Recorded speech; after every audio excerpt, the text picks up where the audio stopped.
Hi, hello, and welcome to yet another expat. This is episode 72. How are you doing? How am I doing? How is anyone doing on this beautiful Monday, October 13th, where I am recording?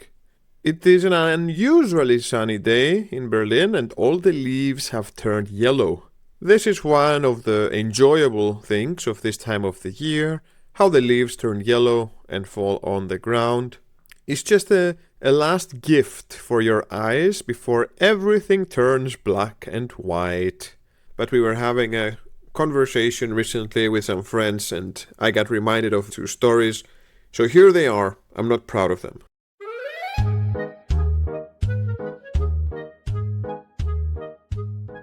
Two stories about people pleasing.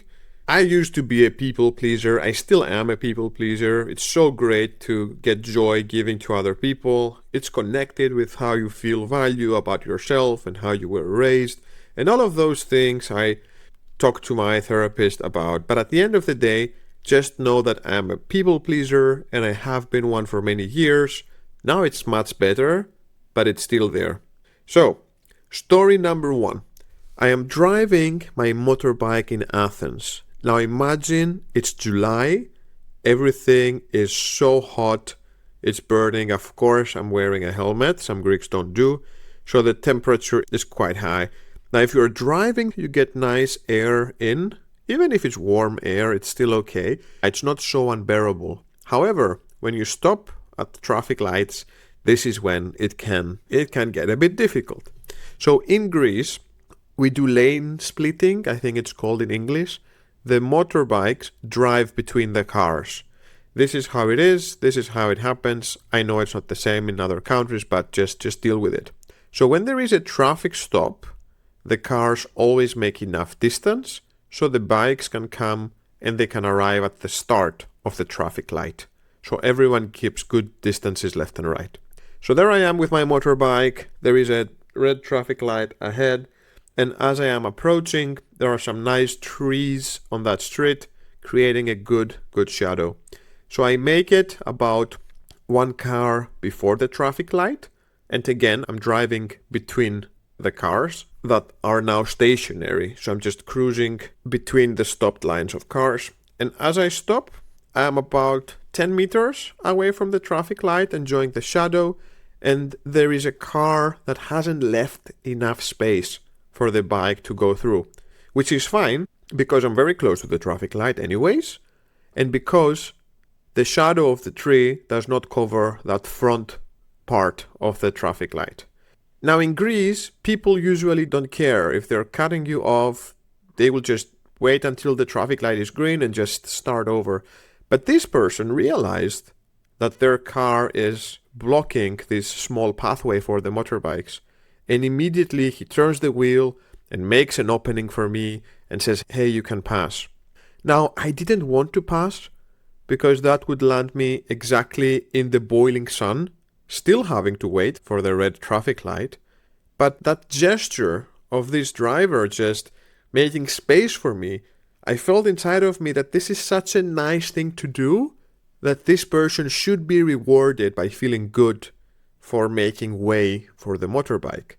And so, against my will and in the expense of my well-being, I moved forward with my motorbike to the space he kindly made for me in the hot sun, and I stayed there sweating and boiling just to give this person a sense of pleasure for having done the good thing. So this is one, I still remember it because what happened in my brain when I obliged to take this kind offering, even though for me it wasn't nice at all, just to give him the pleasure. So there is one, and then I remember the second one. So here's the second story. Same setup again, driving a motorbike, there is a traffic light, and I am between the cars, and there is some cars are still arriving at the traffic light, so not all the cars around me are stationary. So there are cars left and right. And as I wait there, I suddenly feel immense pressure on my right foot. And I turn around, and there is an actual car stepping on my foot. Now, if a few things happen there. First of all, I am shocked because it's not as painful as I would have thought. I still feel a lot of pressure, but somehow it is distributed uniformly around the front part of my foot. So I'm a bit like, oh wow, nothing is breaking. I just feel, a shit ton of pressure. On the other hand, I realize that the person driving this car, well, let's step back. Like you look down and there is the wheel of a car on your foot. What do? I think anyone else would have shouted or screamed or just made a fuss about the situation because, again, in Greece, the motorbikes drive between the cars. So in the traffic light, when it's red, cars left and right make space and the bikes go in the middle. It's a standard thing. So to have someone just slowly make a stop at the red traffic light while stepping on my foot is not something that happens. I look inside to see the driver, and there is this really young girl that has both hands on the wheel and is looking terrified of life, of everything. And then I realize that this car has the sign in the back that this is a new driver.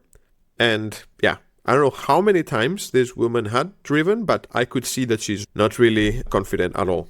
Now, all this time, her wheel is on my foot.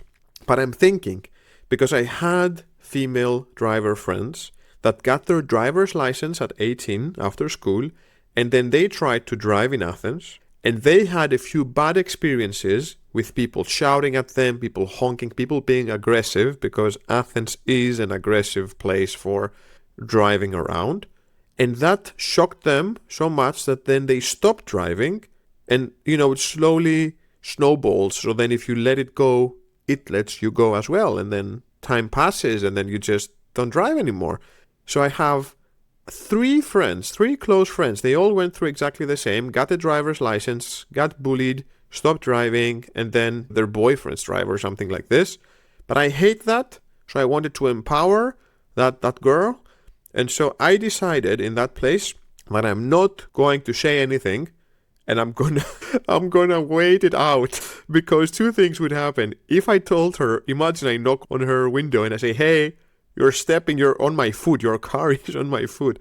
She would freak the fuck out. She would probably panic. I don't know how she would react on the driving side of things, but then she would also be devastated, even if I did it in the kindest of ways. That's not a nice thing if you are in your first time of driving. It would traumatize you.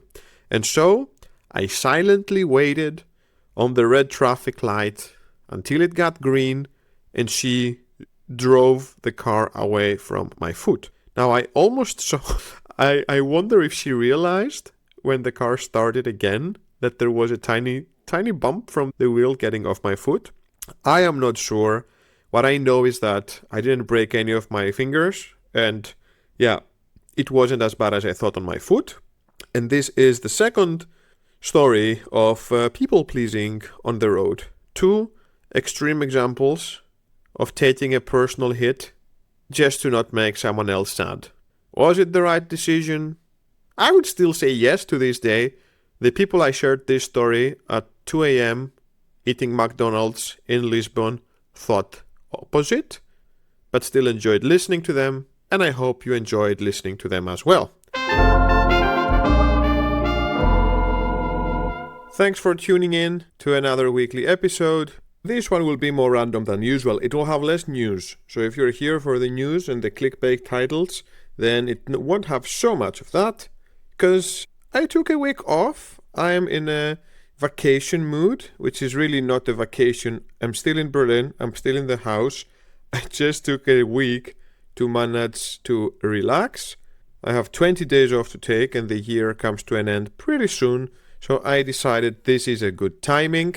So nothing else is changing in my day-to-day. Still babysitting together with my partner, but trying to slow down the rhythm and enjoy the little moments. We said it, joy is resistance, and I'm trying to resist. Now here's the thing that happened. Last week I was in Lisbon with work, and it was a 2-3 days travel. The first day when the normal program finished, some people went to a rooftop bar. They invited other people over. I was just too tired from the traveling. I was longing for my bed, so I didn't join.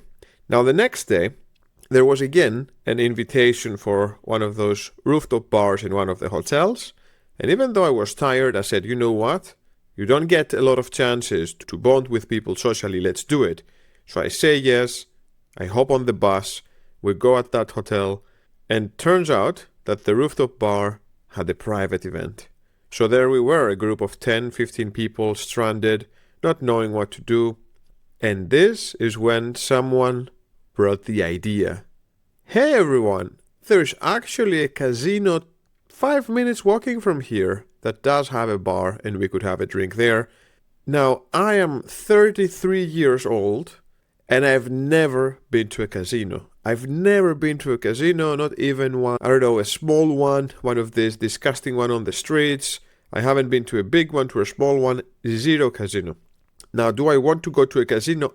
I am dying to go to a casino. This has been a wild dream of mine.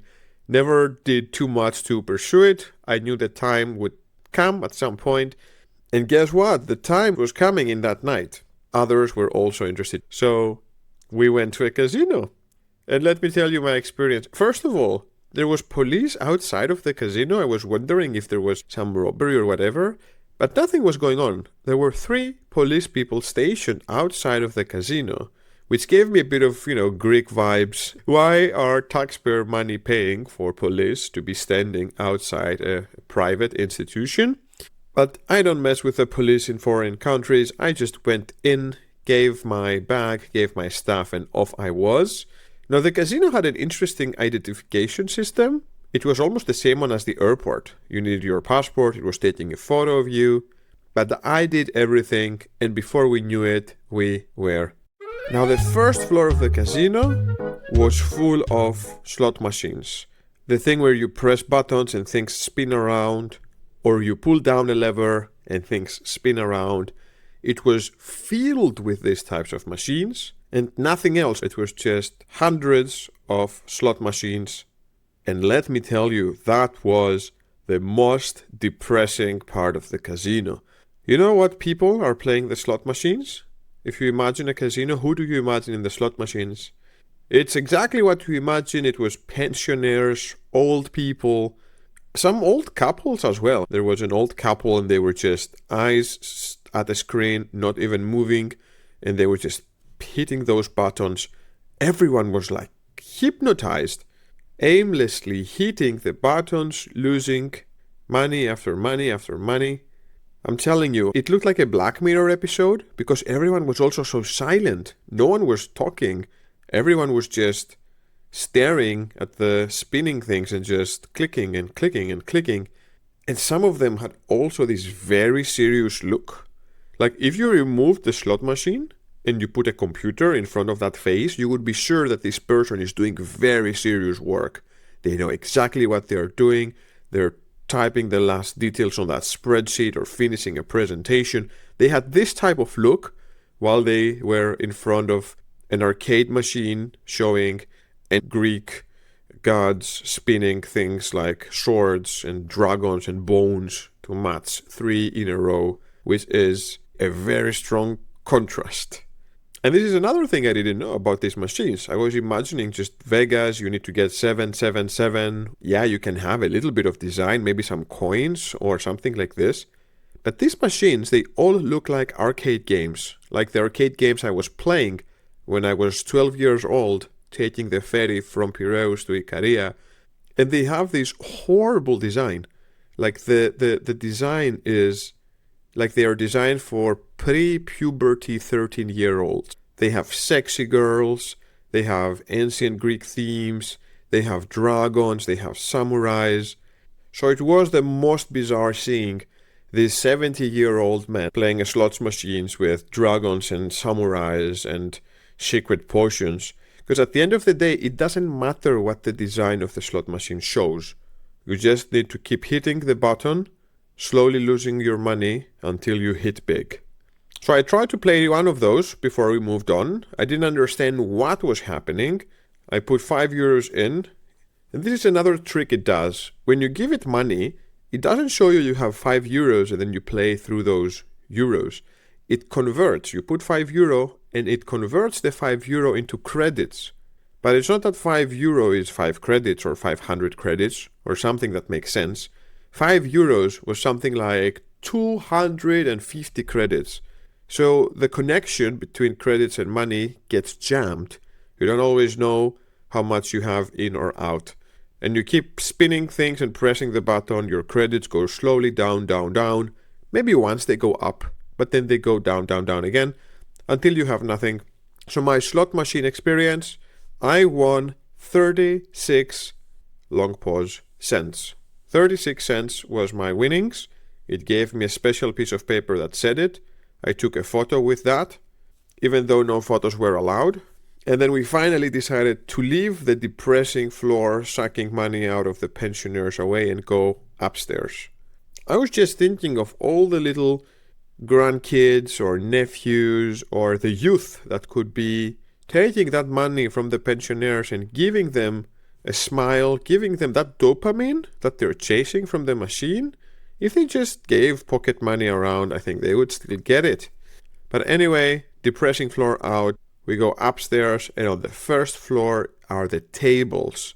And this is what the real casino is for me.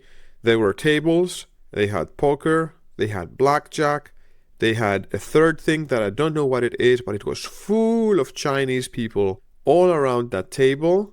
They were having a blast. And this is where I decided to put some more money in and get 2 chips to play some blackjack. Each chip was €10, so, not a huge investment. But we sat down on a table, and I've never played blackjack in a real table before. I've played with some friends at Christmas or something, and that's it. So I had the time of my life. I was with another friend / colleague there. And let me tell you, the table was more joyful than I thought. I thought that everyone would be super serious because it's a casino, but in blackjack, everyone plays against the dealer. So you are in a full-on table where everyone tries to win the person that is dealing the cards, the casino person. So there was this solidarity. We're all against this guy. This guy is lucky. We're losing our money. Should I do this? Should I do that? Another funny thing was, casinos take things seriously. They're full of cameras. They're full of bouncers. They're full of people that try to see if anyone is cheating. And in blackjack, you can actually cheat. There is this card counting. If you're not familiar with it, in blackjack, you need to get as close to 21 as possible. They give you cards. And if you get more than 21, then you're burned. You lose. If you get 21, that's a blackjack. And you draw cards, and the dealer draws cards. And whoever is closest to 21 wins. Now, there is a way that you can count the cards that have already passed and calculate the possibility of getting closer to 21 or not. This is a complex thing, and in order to do it, they have teams of people who know the game, and they do signals to each other when it's a good time. You don't always win, but it raises your chances. And in the casino always wins at the end of the day. But if you manage to play with something like this, then you have better chances than the casino.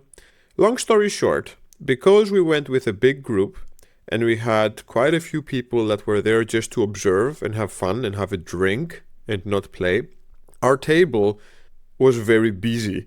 And our friends, they were, giving their advice, or they were getting excited when we won or sad when we lost. And I noticed that quickly the dealer made a signal, and 2 extra people showed up behind the table and observed us for like 5 or 10 minutes. And these are the checkers. These are the people that were checking whether we have some sort of a secret system, that we are creating a distraction where someone else is notifying the person counting the cards if they have a good count. Well, none of that was there. And the checkers didn't stay more than 5 minutes because they could very quickly see that we're just 2 people that know nothing and are just losing while our friends are watching. But I was interested to observe that. There is a YouTube channel of a professional card counter. He plays blackjack with a group of 4 or 5 people professionally, which means every now and then they travel to a different casino and they have this system of counting the cards, and trying to signal each other when to bet big. And they have spreadsheets and they track their earnings over time. I don't know why I ended up watching some of these videos in the past, but if you want to see any of that, they are really well made videos. You can search on YouTube card counting team hits casino, and you will see that they also have disguises, like you can put a wig on, because technically a casino is a private business, right? They can deny you entrance, but it's not against the law to play the odds against the casino. So what these groups do, they go to a place with a couple of casinos and they try to see how long it will take until they figure out that they are card counting and kick them out. So sometimes they can play for a couple of hours before they are pushed out. Sometimes they enter the casino and they immediately can recognize through software that it's them and they kick them out. And if my story of the casino was underwhelming, then if you watch those videos, you will definitely get some excitement. But to close it off, the casino was a very interesting place. Everyone working there was a mixture of extremely friendly or extremely hostile, which means that they are dealing with all sorts of people, I guess. The floor of all the slots machines is the most depressing thing I've seen in a while. I was still having a good time because I was there only for one night. But damn it, all of these old people in the machines, if you could plug a cable to all of them and feed it into a machine, it would feed desperation and sadness. It felt, there are so many lights in that floor, like so many neon lights from all the different slot machines, that it almost feels like a factory of sucking the life out of the old people. And by life, I also mean money. So that part, depressing, thank you very much. Not gonna stay here. First floor with the tables, much more fun. People are losing, but at least they're having fun. You know, if you're gonna be losing your money, have a drink, socialize a bit, blame the dealer, all of you, instead of being alone pressing that little button. And you should lose with the chances you see in front of you with the cards, not lose by the chances that a closed off machine is having. How do you know? It's rigged. Trusting an algorithm that the casino made that is going to give you money? Bananas. That's bananas. And the drinks were not for free, because I heard in other casinos they give you drinks, so you keep on playing. Well, not in that one. Enough people were playing without drinking. Would I go again? Absolutely. I would play some blackjack again. I only lost 20 euros. That's not even the price of a cocktail. Okay, 2 cocktails in the rooftop bar of the hotel. Probably 1 cocktail. So I would totally do it. I wouldn't take my kids' savings to go, but I would have a drink with a friend and lose some money on blackjack. That table was... I guess I should say here, never gamble. It's not good. It's addictive. It can cost your fortune, life, and misery. So here's the disclaimer. But let's wrap it up here. There was this one slot machine with ancient Greek gods and goddesses, just showing a lot of muscle and boobs and all of these things, which reminded me of the only piece of news I will give you this week, which is that the Acropolis in Greece has a new update. So in the Acropolis hill you have the Parthenon, the big temple, right? Well, that temple has had scaffolding around it for the last 200 years, one way or another.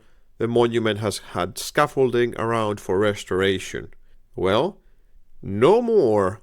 Visitors can enjoy something not seen in decades, an unobstructed, scaffolding-free view of the Parthenon temple. It is happening.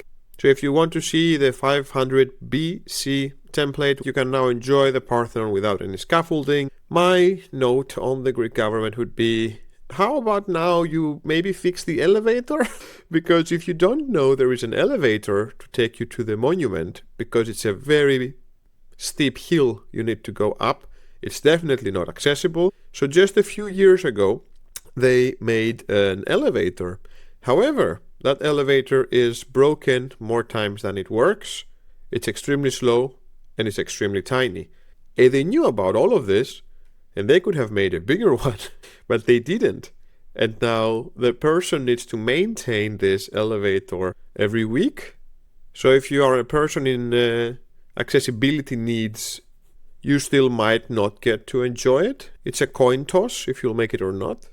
And one more thing I want to tell you is that the tickets to go see the Parthenon up until 1 year ago, you could pre-buy your ticket, but it did not have a time slot. So you were buying the ticket and then you would queue up with thousands of people that bought a ticket, because no one goes at noon if it's too hot. Everyone goes in the morning, or everyone goes for the sunset. And what a great thing to showcase as a country, having one of the most impressive, unique monuments in the entire world. Probably the reason why your only product, tourism, is bringing all of these people. Why do people come to Greece? The food, the sea, the ancient history, right? So it's in the top 3. You go to Greece, you need to go see the Parthenon, and you don't have a working elevator for it, and you don't have a ticketing system that someone can respectfully enjoy the monument. But hey, no more scaffolding around the monument. So this is a beginning. If you are visiting Greece, try to get tickets with a time slot, and make sure to visit the Acropolis Museum, because that's one of the few things in Greece that will make you think we are a modern, European, civilized country respecting its past. Now, in other news, we are apartment hunting in Berlin, the toughest of sports. It's the Ironman of the modern world. You need to do obstacle races, you need to do different kinds of sports, you need to swim, you need to dance, you need to jump, you need to run, you need to sweat. It is by far one of the most complex projects I've had to manage. But for apartment hunting in Berlin, you need to go in by all means. Did you manage to get a viewing? We bring the baby. We even trained the baby to laugh when we're having a viewing. We trained the baby to charm the homeowners to raise our chances. We look at the owners beforehand. Who are they? What are they? Are they fashionable? Are they photographers? Are they architects? How should we disguise ourselves? What is the social camouflage we need to do? What chameleon must we become for them to feel relatable to us and increase our chances? How can I casually drop the fact that I have my own Greek olive oil from our own trees? And that could be something they get to enjoy as well. But they are asking for everything. Just the amount of documentation that today apartment hunting in Berlin is requiring is more than asking for a mortgage in a bank. 40 pages of documents, including salaries, pay slips, work contracts, credit checks, verification from the current landlord that we are good people, and all sorts of other things. At the end of the day, I would give them our own child. I don't know what they want to give us an apartment. At this point, we're using services, networks, friends of friends, advertisement, this podcast, you name it. If you find me a 4-room apartment, I can reward you with half of the monthly rent as your payment. How does that sound? There are different types of owners. We had people that give us a slot, a time slot, where we can visit the apartment and have a normal conversation with them. Now, another genius person, I had the joy to be part of their process, did the following. He said, to everyone that has applied for this apartment, come see it on Monday from 2 p.m. to 2:30. No one else will be allowed at any other time. And we went there, and there were like 100 people to see the apartment. I've never felt so insignificant in my life. I also felt very competitive. It was like we are in some sort of twisted Mr. Beast video where we all need to contest for a chance to win the great privilege of having to pay an enormous rent to have an apartment. But so we did it. We tried to cast the charm, but I don't know who got that apartment, but that was crazy. So kudos to the landlords that actually give one-to-one slots. So good luck to us. Things are progressing. We're having viewings. We have a really good system in trying to secure we are the first to apply in different apartments. I cannot share more details on that. If someone wants, you can DM me. But that has significantly increased our chances in getting some viewings. Why am I sharing all of that? I don't know. I guess this episode of the podcast is more of my personal diary. Sometimes it's more of the news, sometimes it's more of a diary.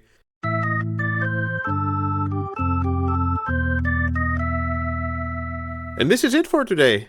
A little tour from Lisbon's casinos to Greece's unscaffolded Parthenon, sprinkled with some news of the relentless apartment hunting Squid Games of Berlin, and topped up with 2 stories of people pleasing.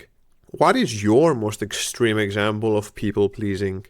What would your story be if you were in that 2 a.m. McDonald's conversation in Lisbon like I was? I'll let you go with this one. I hope you're doing well.